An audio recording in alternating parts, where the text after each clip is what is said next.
Southampton 1, Chelsea 5. Another convincing, dominant display in the Premier League by Enzo Maresca's side. Chelsea is second.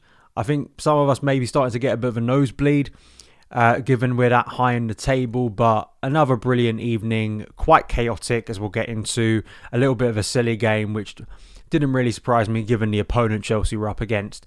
But great to see Chelsea rotate that heavily as Maresca did, it pay off, and then be able to get such a dominant win, which of course is amazing. Please do hit that like button, subscribe. Got lots of content coming out on the show between now and the end of 2024. And I've got the great guest Liam Toomey coming on the show. I'm actually recording that show later today. That will be coming out before the weekend. We're going to have a very interesting conversation, and hopefully quite a positive one because of recent events. So Liam Toomey, the brilliant Chelsea writer from The Athletic, joining me on the podcast. So make sure subscribe if you're not already, notifications turned on, and if you're on the podcast feed, make sure you're subscribing to that so you get that podcast in full when it comes out with Liam Toomey. So Enzo Maresca, I think, took a risk in this game, and it was calculated risk, and it was one that paid off for him big time. The risk was in terms of team selection and doing so much rotation after a game that was so positive against Aston Villa. And I spoke about this in added time when someone was asking me about sort of like the rotation and players coming back in. And in the modern game, you kind of have to appreciate that coaches are different now, and the way you have to manage your squads are different to what it was 10, 15 years ago. The idea of playing the same 11 over and over again just isn't feasible anymore. With the number of games you have, with a size of squad that Chelsea have too, because you have to keep those personalities happy to keep a nice environment, I guess, in the dressing room.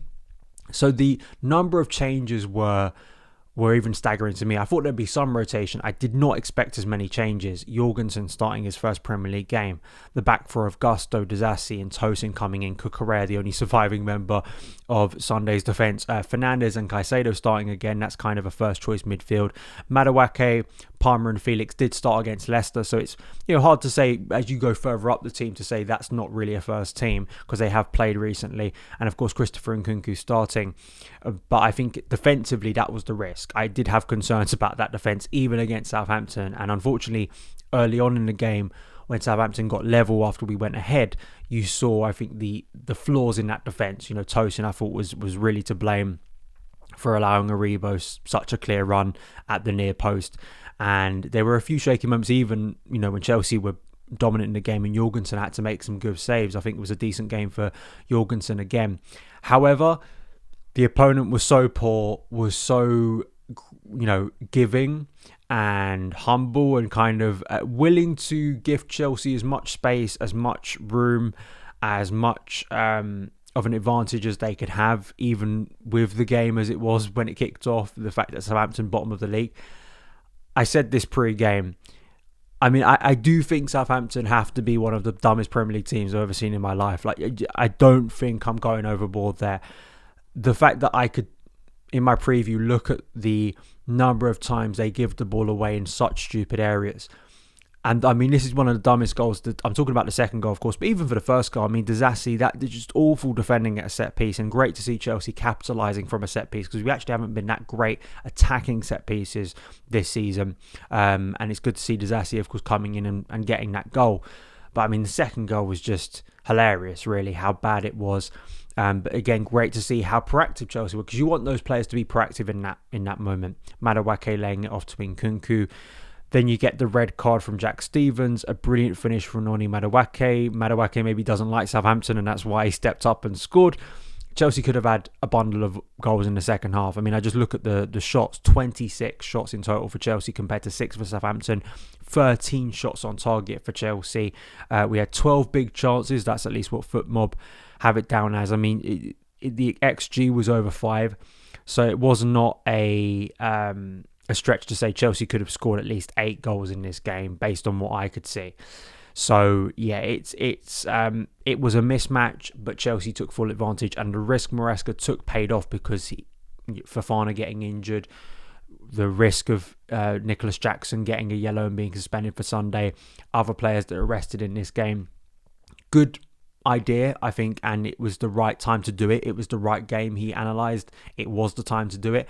And as well, it's the first kind of real mixing of A and B team we've seen. And because it worked out so well, I do wonder if in other games, you can't do it every week, obviously. You can't do it against the higher caliber opposition. I think we were slightly gifted by the fixture list in the sense that you come up against a really poor team in midweek where they've got a ton of suspensions in between two Champions League rivals, effectively Aston Villa and Spurs. So it was a nice time to do it. I think if Chelsea were playing Arsenal, Man United, or even, Brighton, I think it would have been a much stronger team. But, you got the opportunity, you take it, and it works out for you. And it also hopefully boosts the confidence and morale of everyone in the squad, and hopefully lifts up the confidence and form of the players in that B team who can maybe add more to the team moving forward over this festive period. So I think it has the real dual benefit there of rotation, resting some of your players, but then also gaining such a big win and confidence. The most incredible thing for me is Opta put out this stat post game. Chelsea have scored 57 goals in 22 matches in all competitions this season, which is Chelsea's best goals per game ratio in a single season in their entire history. That accounts for 2.6 goals per game. Insane. And I think we have to, as Chelsea fans, appreciate the growth and improvement in attack, because it was not even that long ago that our attack was horrendous in terms of output, in terms of how much money we'd put into it, the lack of response from players when you used to have the likes of Kai Havertz up there who was really struggling to get to even 10 goals a season.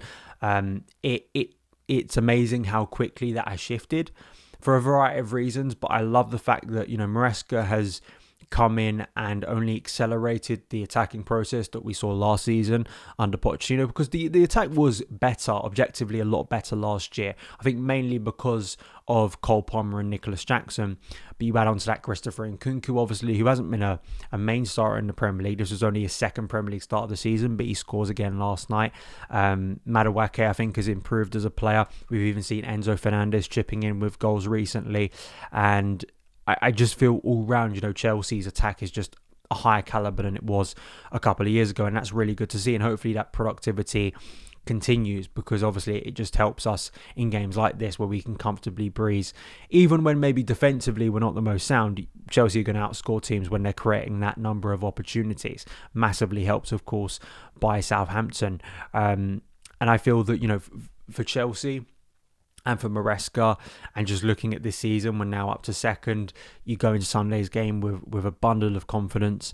I think this was another great day for Enzo Fernandez. He had tons of room, and I think very much executed in the best way possible. He definitely got an assist, obviously, for the first goal for Disasi, but his pass for the Palmer goal I thought was brilliant as well. Really where you want to see Enzo Fernandez when Chelsea were in transition, playing a ball through to Christopher Nkunku, who then shot is kind of dribbling towards the goal line, and Palmer's there to knock it in. And great to see Jadon Sancho get his first Chelsea goal off the bench. And it was quite funny, people been criticising for him for not shooting. Finally shoots, scores. So hopefully he's going to do a lot more shooting moving forward. I feel that, it's a big win, and, for Chelsea and for the squad management and depth, and looking at what happens beyond this, and especially for Sunday, we know that Robert Sanchez is going to come back in. Levi Cole will come back in. I think Benoit Badiashile will likely come back in. And Neto, Sancho maybe starting. Nicholas Jackson, of course, will come back in. But it's just nice to be in an environment where you can switch out so many players and it works so wonderfully. Now,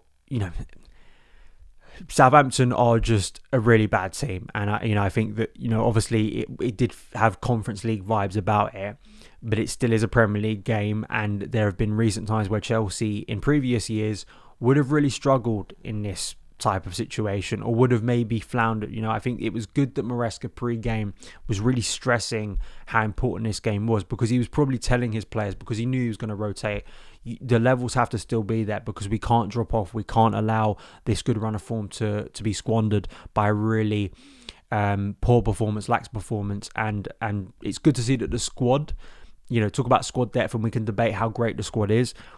It was great that you could use that squad depth and it work in the Premier League in such a convincing way.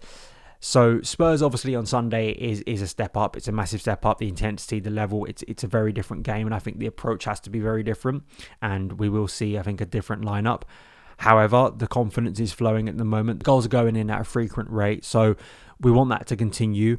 And at the moment, things are positive. Maresca's getting his name sung at full time, and Chelsea, in terms of the Premier League table, looking really healthy. They've navigated this period really well, and have also, the great thing so far about this period is, I said after Arsenal, this is a great opportunity now for Chelsea to start putting wins together, and that's exactly what they've done. And when you see the numbers of the way Chelsea are winning games, and you just in front of your own eyes see how dominant they are at the moment, you see a team full of confidence, for a bit of unity.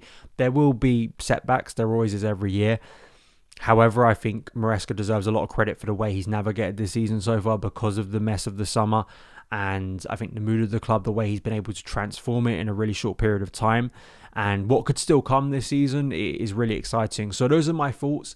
Let me know yours in the comments below, and I will see you again very soon. All the best.